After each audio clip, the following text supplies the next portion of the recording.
This is Kevin Pruitt with Rising Tide Startups. We've got another great episode today, and my guest is Andy Kay. Andy, thanks for joining us today. Well, thank you, Kevin. Thanks for having me. Hey, I appreciate you taking the time today. And so, where are you right now? I am in sunny Malaga, Spain. Wow, I'm jealous. Yeah. I'm in rainy North Carolina, so Oh, rainy I'd this time of switch. year? Yeah, well, it's raining today, so yeah, normally it's a little sunnier. But Yeah. so, Andy, give us a little bit of background. Give us your bio. Right. Okay. So, obviously, I'm not from Spain. I am from Denmark, which is this cute little kingdom just north of Germany.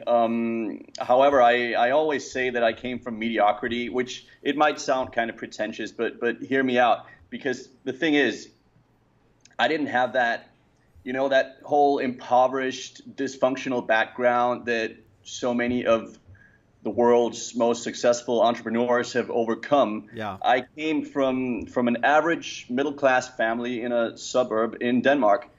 And the thing is, in a country like Denmark, it's just so easy to simply settle because you might not be living your dream, but you kind of get by, Yeah. and you could have been way worse off. And it has a lot to do with the welfare system. And don't get me wrong, Denmark has one of the best welfare systems and, on average, one of the happiest populations in the world. But if you're like me, Denmark would make you miserable. And of course, the climate has a lot to say in that regard as well, because it's dreary. I mean, it's like it's not uncommon to have like 5, 6, 7 days where you don't see the sun at all. So at the end of a period like that, I would just want to hang myself. And and it's like it rains on average more than 50% of the time, and it's windy and it's gray and it's cloudy and it's just, oh my God, somebody do something. So but the whole thing is that I always knew I had some kind of greatness within me. I just never thought about how it was going to play out. And so after grade school, I just to go back to a certain Sure. point, I immediately went on to playing hard rock music because I saw and I felt that freedom in there, which I recognized in entrepreneurship 18 years later, or however long it was. But my problem was I wasn't determined, because I was used to getting by, and I was used to having my parents, who were fairly well off, take care of me in the public system, support me financially. So I never learned to stand on my own 2 feet. And the older I got, the more experienced I got, the more I experienced being unable and unwilling to take care of regular day-to-day things. And it was like a slow downward spiral, Right. but escalated pretty quickly at some point. I was getting depressed and drinking way too much, and I was smoking weed like I was in Compton, So I started. I mean, no, it's not even funny. It was bad, man. Yeah. I started suffering from panic anxiety attacks and reoccurring actual depressions and debilitating stress. That whole story. So things went kind of up and down for years. I kind of around between jobs that were making me miserable, and I ended up taking an education in library and information science, which was good to begin with, but it also ended up making me miserable because I was just headed back out into the world of employment at best. So that's when I discovered. I was 33 years old, and that's when I discovered that I need to turn this sucker around. Got to do something different. Yeah. I mean, and not today, but not yesterday, but yesteryear.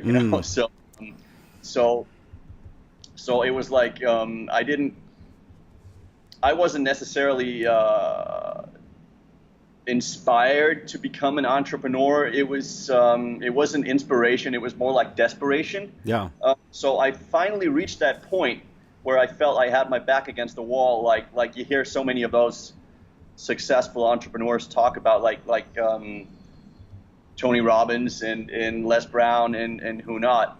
So So yeah, like I said, I was 33 years old when I made the decision, and Was there a specific point that you just woke up one day and said, this yeah, can't continue? I mean, just or I had you? yeah, Was it a? Did it kind of build up to that? I mean, were you listening to Tony Robbins or Les Brown or whoever up I to that point? wasn't. Or Not really at that time, no. It all started when I think the first major turning point was when I came upon an article. I think it was on positivityblog.com. I don't know if you know that, but mm-mm. it had an article about how to monetize your blog.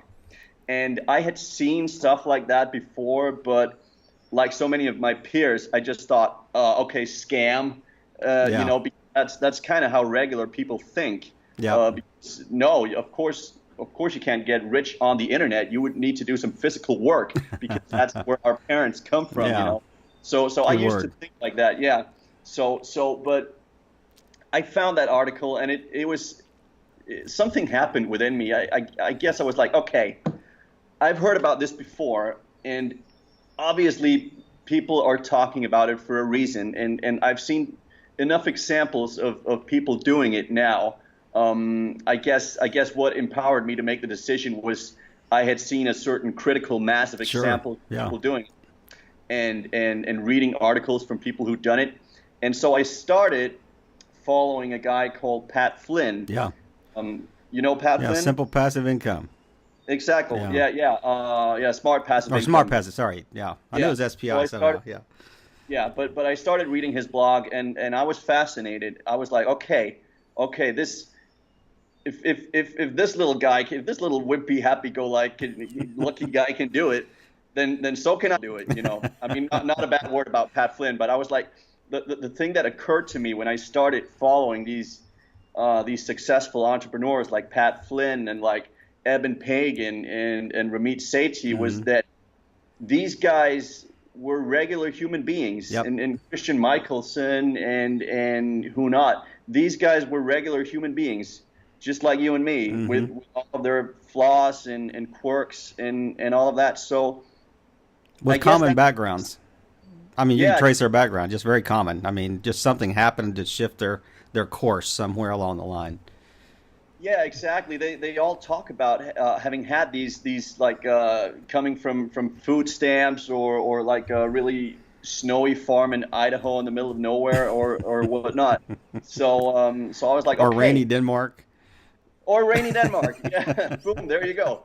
So it just went to show that you could do anything. And I was at a point, like I said, where I felt like I had my back against the wall. My education was making me miserable. Mm-hmm. I was in a relationship that was making me unhappy. My future prospects weren't looking very good. There was like a high rate of unemployment amongst those who had finished my study. So I was like, okay, I need Something's to got do to give.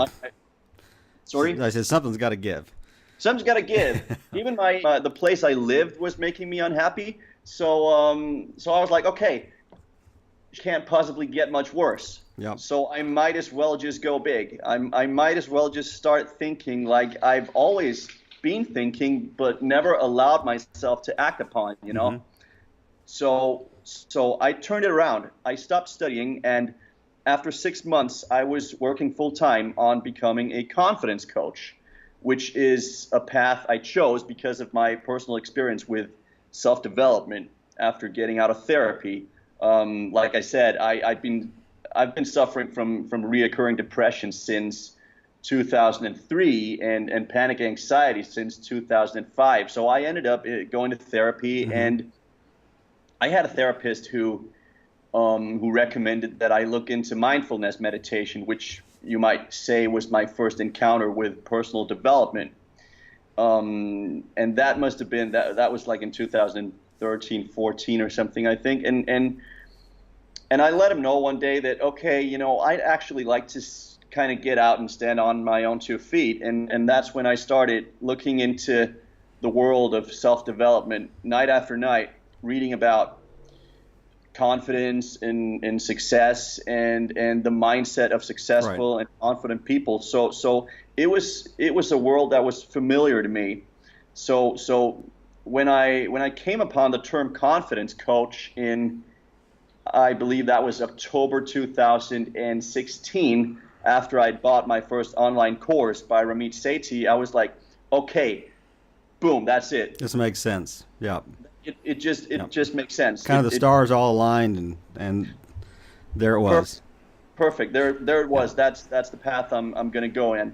I think I So read that on your blog. Maybe you had a like on the about you page or something like that. You kind of shared that story. But yeah, let's shift. Let's segue a little bit into let's get into confidence coaching. So, what's right. your website and how did this start? And Sure. Well, I've kind of moved a bit on since then. My website is called getconfidencecoaching.com, hmm which is in retrospect a pretty lame URL, but I bought it. I bought the domain at a time where I'd read something about SEO, hmm and so I thought, okay, this might be a good idea.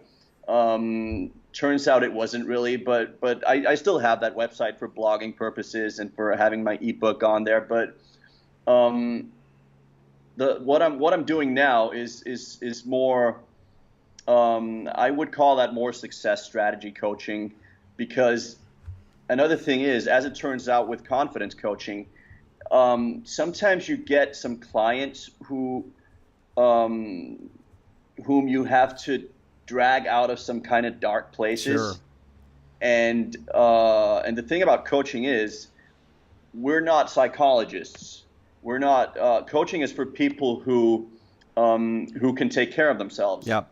I've actually coached a few people who later found out through my coaching that they needed to see an actual therapist, hmm which for which they were grateful for getting to that insight. But still, it's pretty uphill.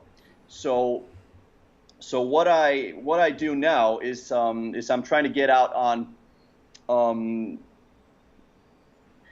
I don't know if I should. You wrote me in the material that you wanted a 1 minute elevator pitch. Should I? Sure. Sure. Yeah. Yeah, Give us your 1 minute elevator pitch and identify is it a new URL or is it the yeah. same one that you're pointing to? The It is. It is. I mean, I've only got that one website. okay. So if you wanna, I mean, Everything's if under that. sorry. Everything's under that. Get confidence coaching. Yeah, pretty much. But like I said, I hardly use it anymore for other than blogging purposes Okay. and for having my ebook on there. So if you really want to connect with me online, my personal Facebook is where the party's at. Okay. I'll put But that in the notes page. okay, Yeah. great. So go ahead and give So us your elevator pitch. all right. So you know those guys who turn 30 and find themselves trapped in corporate jobs, which they secretly despise, and who realize that they really should be doing the exact opposite, which is setting out to become free and independent entrepreneurs themselves. I help those guys break through the doubt and insecurity that's holding them back, and I help them become strong and empowered and inspired and motivated to go out and make that dream become reality. And I give them clarity on those goals and dreams, and I motivate them and I inspire them to think big so they can get bigger results than they're used to. I hold them accountable, I make sure they progress, and I guide them and I push them towards each and every step of the entire transformation of becoming a successful entrepreneur. And I see those possibilities that you hadn't thought of, and I ask you those questions that you've never thought of, which are critical for success. And I've helped people from all over the world in a lot of different businesses, and I have a 100% success rate. So what I do works, and I know that because I am living it right now. Ding. We're at room or floor 14. The elevator's open. You've given me your Thank business you for card. ringing. So, what's the best way to? So, do you do this coaching mainly online, mainly through Skype? I mean, how do you? I do it mostly online. hmm Yes, I also Or coach Zoom face or to whatever? face. Skype mostly. Yes. Okay, okay. Yeah. So, Skype or Facebook in uh, your video call. in your latest iteration, so tell me when you switched to being more of a success strategy coach, and that makes perfect sense because I mean, when you outline the kind of the get confidence coaching, you're thinking, I mean, I'm going to draw every dysfunctional person on the internet that wants Exactly. wants confidence, that Yeah. can give you a horrible family backstory. But Exactly. so when you made this shift, tell me, say, what's one or two of the biggest obstacles that you have encountered in your business, the biggest speed bumps or hurdles, the things that Yeah. are really difficult to overcome. Yeah. I guess a lot of the, I mean, I've kind of spent a year, like say 2017, that was kind of the year I spent um, reading all the books and buying all the courses and doing that and kind of getting my sea legs Right. and so that's kind of also the year that I spent doing all the rookie mistakes. So I guess one thing I found out was websites are pretty useless unless you're Tony Robbins. Hmm. I spent way too much time thinking that just blogging would get me clients, and I was kind of living by the philosophy that if you build it, they would come. Sure. They're not. Not happening. So And how would you phrase that in a pain point? So hmm? how would you phrase that in the form of a pain point? Well, I guess the How to point draw cut clients? I mean, there was a point in time where I found out after working with like a website assistant that those 100 visitors on my website weren't really people. They were just Google crawler bots. wow. Yeah. So that was like okay, and that's just one example. Another was discovering that Googling the word confidence coach once again after 6 months, the number of confidence coaches on the first like 10 pages of Google had risen from about a handful to about 100 or something. Mm. So that just it just goes to show that the world of self development and the world of coaching is booming. Yep. So there's the competition is Yep. skyrocketing. So that was something like that is like really can be really disillusioning and really disheartening and for some not very motivating. The good thing is I'm the most stubborn guy you'll ever meet. I'm as stubborn as donkeys, so I will find a way. No matter what happens, I will find a way. But those incidents occur where you're like, was this really a good idea? Where you kind of start to rethink everything. So I don't know. outside though of your website, how do you draw clients? If the Um, website's not a big draw, how do you draw clients? through well, Just word of mouth, just yeah. I mean, it's been kind of random through Facebook mostly. mm-hmm.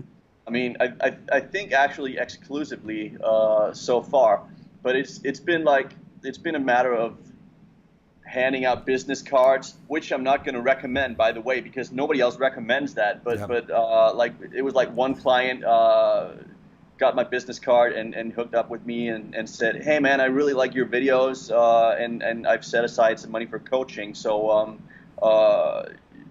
please coach me. So that's like a dream client right there. Right. But otherwise, apart from that, um, it's been Facebook mostly, slowly building my network and slowly connecting with people, starting making like building relationships with people. That's Mm-hmm. the way to go. Yep.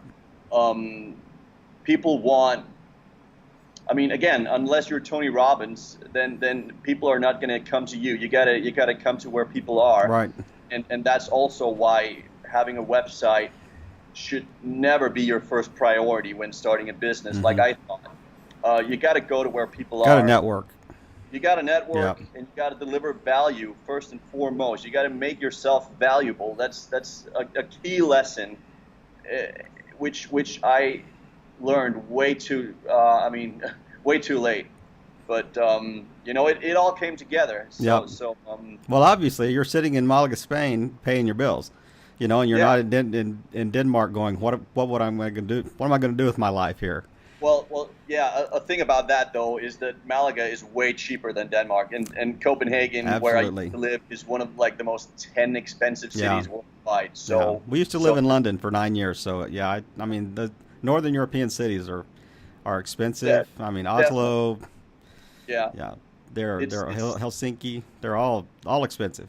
Yeah, and some of them are beautiful. I mean, Yep. Copenhagen is a great city, Yep. and London is a great city as well, but wouldn't want to live there. And the weather's, I mean, you mentioned something that really was interesting because I grew up in kind of the Midwest in Missouri, and it was, four Yeah, seasons. We had sun, we had summer, winter, fall, spring. But the interesting thing in Europe was that, summer was like 2 days, in July. exactly. And it might rain on one of those 2 days, but the suicide rate when it was darkest, I mean, it was light for half the year till 10, 11 o'clock at night, but in the winter it was such a short day that the depression just skyrocketed and the suicide rate skyrocketed, and I thought Exactly. it's just interesting how you mentioned the high rate of depression, based on just even weather, if nothing else, Yeah. just the gloominess of the day. And I mean, I remember days I would go to work when it was dark. I would be in an office all day, and I would come home dark when it was dark, and I would rarely see the sun for about 6 months. And I thought, no wonder people are depressed. Yeah, So definitely. that is I that mean, is a crazy little segue there. But so drawing customers, outside of just your website, what's another pain point that you experienced or that you currently experience in your business that you well, can well, identify? I think there was a long period of time where I didn't know uh, whether what I was doing would be working or not. Yeah. Being uncertain about your whole approach, even though you've had like your coach telling you that, okay, you know what, this is actually what I do, so this works. But when you're not seeing any clients yet, Mm-hmm. you're kind of like, okay, so this might be just a simple matter of patience and acceptance and keeping it cool and even more patience. But a man only has so much Sure. patience. And when you got to pay the bills, like you say, Yep. you're like, okay, when are those clients going to show up? But again, it's a matter of getting yourself even more out there. It's a matter of delivering even more value. It's a matter of striking up even more conversations. It's a matter of networking even more, getting to know even more people, and just sticking it out, Yep. keeping on doing it, and listen to those who've done it before. And But you got but to yeah, I would figure out. I'm sorry. Go ahead. no, I would definitely say certainty about my approach Yeah. would be one example Yeah. of great pain point. And I guess in connection with that, needing a steady stream of clients, Yep. because actually I mean, I'm paying the bills, and living in a fairly cheap part of the world Mm-hmm. still helps, but I am still in bootstrapping, Yep. and I'm Yep. I'm still kind of in the process of finding out what works and what doesn't Right. in terms of getting myself out there and building a steady stream of clients and a steady stream of appointments. Yep. So yeah, that definitely. I mean, I'm getting by, but Yeah. And yeah. there is a value in freedom too. If Mhm. you look back at what you were doing, you know, for a living, prior to stepping out on your own, you're thinking, you know what, I could even cut my expenses more and enjoy life more doing this new thing than continuing to be miserable in my, Yeah, in my previous job. So, definitely. And even though I was working like, I don't know, when I had like a 9 to 5, I was working those some 40 hours a yeah, week, and right now I'm working about twice as much, but um, enjoying it more, but enjoying it more. It doesn't certainly. feel like, the thing Yeah. is, it doesn't feel like work when you have a passion and you have a Yeah. purpose. So it's not. There's a way more blurry line. I mean, when I left the record store back then, that was when I mean, that was pretty easy, because that was work. This is free time. Yep. But today it's a blurry line, Yep. and I kind of see it as keeping myself active, Mm-hmm. and Yep. so there's nothing, even though by far most of what I'm doing is not earning me anything. I have no problem with that Yep. because I'm the one calling the shots, Right. and you can't put a price on that. I Yep. am the one taking a day off. I'm the one. I don't have to. I don't have to ask anyone's permission to do that. I don't. I mean, I can get wasted on a Wednesday and take a Thursday off if that's what I like suddenly feel like doing. Um, I don't really do it though because I Yeah. done. Yeah. But, Gotta work. but still, it's a matter of principle. It's the very fact that I have the opportunity, which is just liberating beyond words. Yeah. There's you can't put a price on that. Not for Well, me anyway. you can even see that in your eyes, though. I mean, you can see that, when you talk about the value of being able to in essence be your own boss. I mean, and that's a great segue to kind of our final segment, so we can drill a little deeper inside your brain here, and Right. in an area we call kind of the life quad area. Kind of ask questions that are in say 4 different quadrants of lifestyle here. And the first one I want to ask you is, you mentioned 2 or 3 of them, but I want you to drill down into one and just give me the name and a real short answer of why, who is one person online that you would say would be your go-to inspiration and Yeah. why. Yeah. Not so much online Uh-huh. actually. Yeah, it doesn't have to be. Yeah. I would have to say Tim Ferriss Yeah. Okay. because he inspires me because not only did he write what I consider the Bible in modern entrepreneurship, which is of course the 4-hour work Sure. week, but he is severely bipolar, and still he managed to go from literally finding himself gun in mouth by choice into becoming some sort of superhuman world traveling entrepreneur. I mean, the guy was an angel investor for Uber. So that says a whole lot. And Yeah. what was like younger than 30 when he wrote the 4-hour work week. And I mean, that's incredible. He is all about working smart, and he is all about Yep. optimizing and outsourcing and experimenting and taking things to the next level. Yeah. Not just And in business, just in life, in every facet of life. yeah, Yeah. everything. I mean, the 4-hour cook and the Yep. 4-minute work,out and, Yep. and whatnot, and the 4-minute dating, and you name it. I mean, That sounds a little scary. 4-minute yeah, dating. I mean, I wouldn't want to go there, but he's Tim Ferriss, so he's got control of it. But so learning about his use of time efficiency and outsourcing and smart drugs and whatnot, that was all game changing to Yep. me. And I just consider him and he's like what 40? Yeah, he Still, is amazing. He is man, he's really amazing, and I understand why that would be one you would want to follow. So, give me a life quote that really kind of drives you. Yeah. We all know a lot of life quotes. I'd have to say 2 that I don't have from anyone but myself. But like I said earlier, if they can do it, so can I. Yeah. Because it's kind of a reverse version of if I can do it, so can you. But when we say that, if I can do it, so can you, it tends to have a little, it tends to be kind of condescending.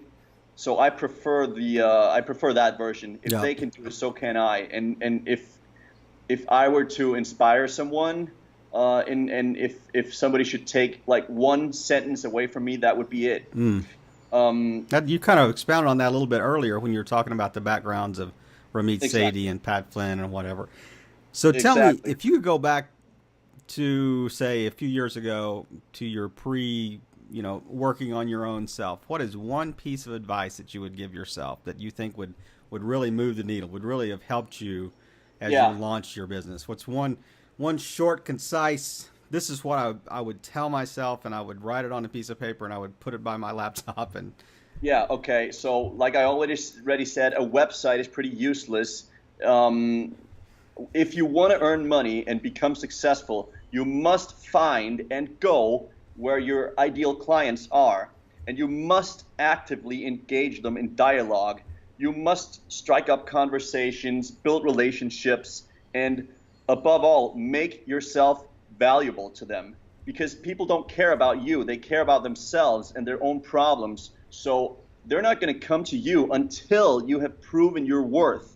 And you're not going to do that by having a blog or a website here in 2018 or 17 or 16 for that matter. You must come to them no matter how far below your standards you might have to go. Man, that is great advice. That is timeless advice, not just for Andy K, but for anybody that's listening to this and anybody that's doing anything online. So as we wrap up today, is there anything that you want to just say to wrap up? And then I also want you to just tell people where they can find you online, or remind them again. And we will have these in the show notes as well. Yeah. Well, my personal Facebook, like I said, is where the party is at. One thing that we haven't mentioned yet is, well, I did kind of mention it. I went on to playing hard rock music after having finished grade school. Mm-hmm. The thing is, I'm a diehard metalhead, and there's many reasons for that. But the thing is, in that sort of music, in hard rock music, I saw that freedom, like I said, which I found in entrepreneurship, because rock and roll music is all about freedom and strength and attitude and primal energy and not giving about what regular people consider right or appropriate. So heavy metal, being a natural extension of rock and roll, taps into that exact same energy that drives any successful entrepreneur. And what fascinated me about those bands was that they were living the free entrepreneurial life. They bust this off in the rehearsals and in the studio, but they get out on the road and they'd have like an entourage of technicians and assistants with them, and they set up this whole crazy thing and make their vision, like their music, come true on stage. And there'd be groupies lining up backstage afterwards. So if that's not successful entrepreneurship, I don't know what is. And absolutely.